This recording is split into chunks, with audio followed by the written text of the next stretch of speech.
అందరికీ నమస్తే, నేను మీ సాంబయ్య. కత్తి సీను ఖతర్నాక్ ముచ్చట్లకు స్వాగతం.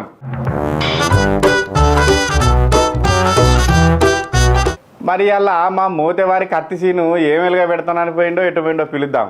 అమ్మా అమ్మా అమ్మా అమ్మా అమ్మా 10 రూపాయలే అమ్మా. అమ్మా ఓరి కత్తి సీను అమ్మా 1 రూపాయలు అమ్మ. ధర్మంగల తల్లి చల్లగుండా సార్ సార్ అదే అన్న 1 రూపాయలు. అరే గవాడు మా కత్తి సీని కానీ లెక్కనే కానీ వస్తాడు కదా. సార్ సార్ సార్ అయ్యో ఓ అమ్మో వాడే వాడే ఊరి వారి ఆఖరికి పని చేయ సాత కాక బిచ్చమడుకుంటున్నావా? ఉవ్వా ఎంతకు దిగజారినవురా కత్తి సీను. గుర్తు వచ్చినావా? బా నేను చచ్చినట్టు అయితే నన్ను విడిచిపెట్టట్లేవు. ఇంకేమున్నా నన్ను దగ్గర లొట్టో పీసా అని అడుగుతాను. ఇగో ఈ లుంగి లాగు తప్ప గుంజుకుందావా? ఇవి కూడా ఇస్తారా? దా దా దా ఏ కాకిమొక్కపోడా బాగా నీలుగుతున్నావు. నీ దగ్గర ఏమున్నది నా లొట్ట పీసా అని ఎవరేం గుంజుకున్నారు సకా చెప్పు. ఏమేరు కానీ పిల్లగాని లెక్క సంసారి మాటలు మాట్లాడుతాడు చూడు. మూసీ నది సుందరీకరణ పేరు మీద నా బతుకు బజార్ పాలు చేసి నేను బుచ్చమడుకున్నట్టు చేసింది మీ అన్న కాదా? నీకు తెలియదా? అరే నీది ఇరుకు సందిలా 60 గజాలలో ఉండే ఇల్లు. మంచిగా ఇప్పుడు నీ ఇల్లు కొట్టినందుకు నీకు డబుల్ బెడ్రూమ్ ఇచ్చారు కదా. విశాలంగా ఉండే గదులల్లో వండుకుంటా మంచిగా సంబరపడాలి. కానీ తిడతానేందిరా కాళ్ళే మొక్కపోడా? నాకు 3 బిడ్డలు. నాది ఉన్నది చిన్నిల్లే అయినా 3 రూములు కిరాయికి ఇచ్చి ఆ కిరాయి పైసలతోని నా బిడ్డలను చదివిచ్చేది. వచ్చే సంవత్సరం అయితే చదువు అయిపోయినాక ఇక ఇల్లు అమ్మి బిడ్డల పెళ్ళిళ్ళు చేద్దాం అనుకున్నా. ఇప్పుడు మీ అన్న ఇల్లు గులగొచ్చే. ఇప్పుడు నా బిడ్డల పెళ్ళిళ్ళు ఎట్లా చేయాలి? ఎక్కడో గింతంత మూల గోటుకు 2 పడకలు ఇల్లు ఇస్తే ఏమిటికి లాభం?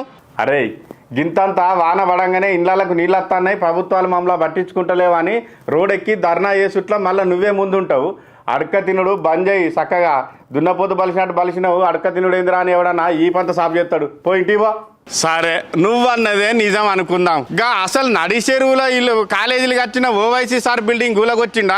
అంతెందుకు ఎమ్మెల్యేలు ఎంపీలు బడులు కాలేజీలు చెరువులు ఆక్యుపై చేసి కట్టింది కదా. ఇంకా రియల్ ఎస్టేట్ వ్యాపారం చేసేటోళ్ళు మొత్తం నడి చెరువులనే బిల్డింగ్లు కట్టే. గాళ్ళకేమో తూతూ మంత్రంగా నోటీసులు ఇచ్చి వదిలిపెట్టిండు.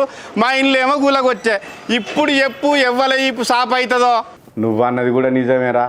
రాబోయే ఎన్నికలల్లా మున్సిపాలిటీ ఓట్లల్లా మా పార్టీకి ఈపు సాపు చేసినంత పని చేసేటట్టే ఉన్నారు జనాలు. ఇక ఎట్లా మా పార్టీ మీద విరక్తి చెందినారు కాబట్టి మళ్ళీ మీ పార్టీని ఎలుకుంటారు జనాలు. అరే ఇగో ఏమన్నా చిన్న చిన్న పనులు ఉంటే నేను నీ దగ్గరికి వస్తా. మనం ఒక్కటి కదా చూసుకోవాలి జరా. ఓ సాంబయ్య మామ, నీకైతే వయసు పెరిగింది కానీ బుద్ధి మాత్రం అస్సలు పెరగలేదే. గంత మాట అంటివేందిరా? మరి లేకుంటేంది చెప్పు. జనాలు అయితే మా పార్టీకి లేకుంటే మీ పార్టీకే ఓట్లేస్తారు అనుకుంటానావా? మరి ఇంకెవరు ఉన్నారా? తెలంగాణలో పువ్వు పార్టీ సక్కగా లేకపోయా. అట్లయితే 10 ఏళ్ళు మా పార్టీ అధికారంలో ఉన్నప్పుడు తెలంగాణలో మీ పార్టీ నామరూపాలు లేకుండా పోయిందా లేదా?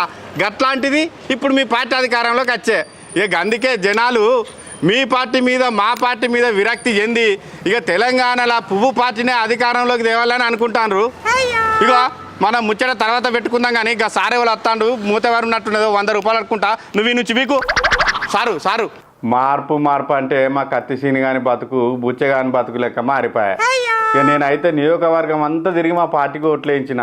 ఇక మరి నా బతుకు ఎట్లా మారిపోతుందో తలుచుకుంటేనే భయం అవుతుంది. సారు ఒక 100 రూపాయలు సారు. ఓ సారు అయ్యో ఒక 100 రూపాయలు సారు. ఏమిరా నేను చూస్తే గుట్టెలుగున్నట్టున్నావు, నువ్వు అడుక్కున్నాడు ఏంద్రా? పోలీస్ అన్నా ఇక వీడిని పట్టుకపో, వీడు గంజాయి అమ్ముకున్నాడు ఉన్నట్టున్నాడు, పట్టుకపో విని. ఓ సారు మార్పు అని రేవంతం సార్ కోట ఎత్తే నా బతికిట్లా మారిపోయింది. నేను గంజా అమ్ముకుండేది. ఓ పోలీస్ సారు నేను ఇగో కత్తి సీను ఏమనుకుంటున్నావు? పో ఏకుంటానే పో. ఇక గివనట్టులా ఇలాంటి కత్తి సీని ఖతర్నాక్ ముచ్చట్లు చూసిండ్రు కదా. ఇక మరిన్ని కత్తి సీని ఖతర్నాక్ ముచ్చట్ల కోసం చూస్తూనే ఉండండి అనంత టీవీ న్యూస్ ఛానల్. నమస్తే మరి.